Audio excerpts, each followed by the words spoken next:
Welcome to Horror Year, where every story is a journey into the unknown.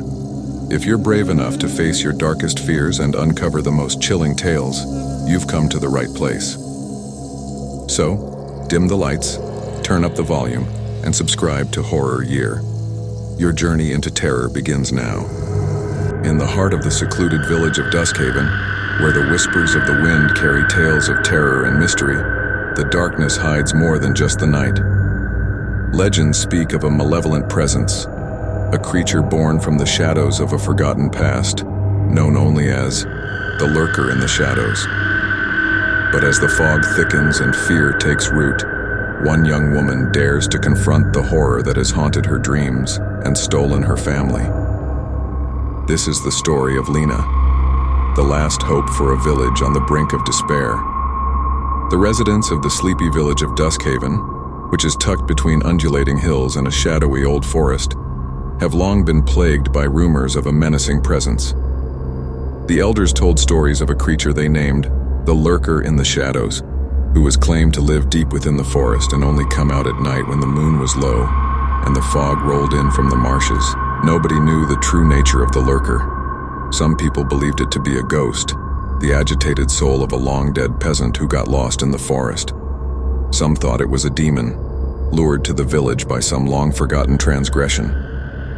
The notion that was the most terrifying of all was that the Lurker was a creature from a time when the world was still young, and the darkness ruled the land, older than the hamlet itself. No one had ever seen the Lurker and survived to tell the tale despite the numerous accounts. The handful who, in an act of naive courage or curiosity, had walked into the forest at night, had never come back. The same uncanny indicator usually preceded their disappearances, a strange, chilly silence that shrouded the town like a veil, followed by the distant echo of footfall that were too slow and heavy to be human. The mystery and dread surrounding the Lurker had always piqued the interest of young Lena, who found solace in the stories. She was fascinated, but unlike the others, she also felt an odd sense of obligation. Though the villagers had attempted to persuade her that her father had just walked too far and become lost, Lena knew otherwise. She had lost her father to the woods when she was a little child. That night she'd heard the thunderous footfall and seen the shadow that hovered at the edge of the trees, eyes burning in the shadows. Now that she was 18, Lena was going to find out. One night when the moon was only a sliver in the sky, she ventured into the forest with nothing but her father's ancient lantern and a knife she had stolen from the blacksmith.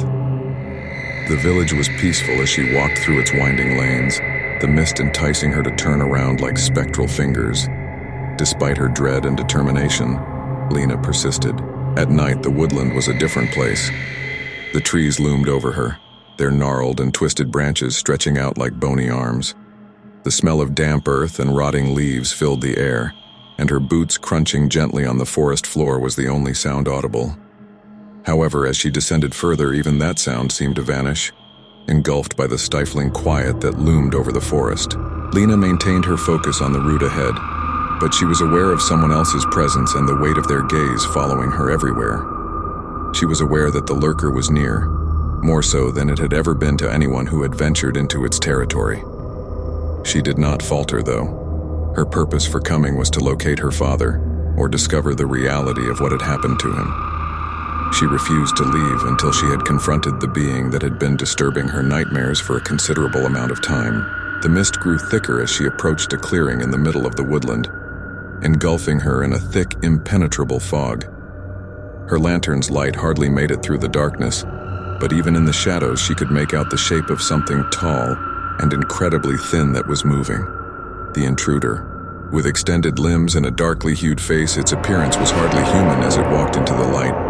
It looked at her with heartless, emotionless hatred, its eyes glowing with a dark light, and its mouth contorted into a hideous smile. Lena held her ground and clenched her fingers around the knife's hilt. "I recognize who you are," she replied in a shaky yet forceful voice. "You took my father." The Lurker cocked its head, seemingly pondering over her remarks. Subsequently, it spoke, more of a murmur than a sound. "What is lost, I take. I claim what is rightfully mine." Lena spit out, "He's not yours," and lifted the knife. You can't have him." With a low, icy laugh, the creature seemed to be laughing right out of the ground beneath her feet. "Stupid kid. Long before I found him, he was lost. You are also lost at this point." The lurker surged for her with an abrupt, unnatural speed, its long fingers stretching out to seize their victim. Lena, though, was prepared. With all her effort, she swung the knife, and when it struck the creature's arm, the blade sliced through the mist. The lurker fell back, his agonized howl resonating throughout the woodland. Lena felt for a minute that she had won. However, the lurker stood up, its wound beginning to mend, and it charged at her once more, anger blazing in its eyes. Lena pulled back, her heart pounding, but she had nowhere to escape. She was trapped in the clearing with the beast as the forest closed in around her, the trees appearing to bend and twist. The mist broke and a figure emerged from the shadows just as the lurker stretched out to grab her. Her father was staring at her, his face expressionless and pale, yet there was a glimmer of recognition in his eyes. "Lena," he said in a tremulous, far-off murmur. "Run." Lena, though, was immobile.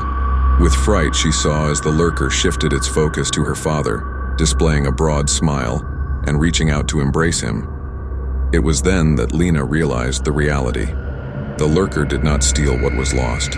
Instead, it caused people to become lost by entangling them in the forest and subsisting on their hopelessness and terror until all that remained of them was a hollow shell. Lena, though, was immobile. With fright, she saw as the lurker shifted its focus to her father, displaying a broad smile and reaching out to embrace him. It was then that Lena realized the reality. The lurker did not steal what was lost. Instead, it caused people to become lost by entangling them in the forest and subsisting on their hopelessness and terror, until all that remained of them was a hollow shell. Lena flung herself toward the thing with a sudden burst of purpose, her knife glittering in the low light.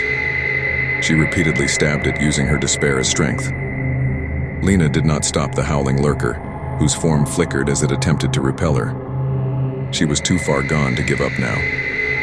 She finally drove the dagger deep into the lurker's chest with one last ferocious blow. The thing gave one last anguished scream before collapsing into dust and being blown away by the wind. With the first glimmer of morning peeking through the trees, the mist gradually cleared and the woodland fell silent once more. Gasping for air, Lena fell to her knees, her hands smeared with the dark, ichorous blood of the beast. Her father had vanished from view, his shape melting into the daylight like a dawn shadow when she looked up. However, she was aware that he was now free, his soul freed from the lurker's control. Lena got up and walked back to the hamlet, exhausted but triumphant. The woodland was strangely quiet, the shadows were no longer as ominous, and the lurker's weight had lifted. She knew the lurker in the shadows was gone as soon as she emerged from the forest into the early morning light. Her father's memories might now finally rest in peace, and the town of Duskhaven would be protected from its dread.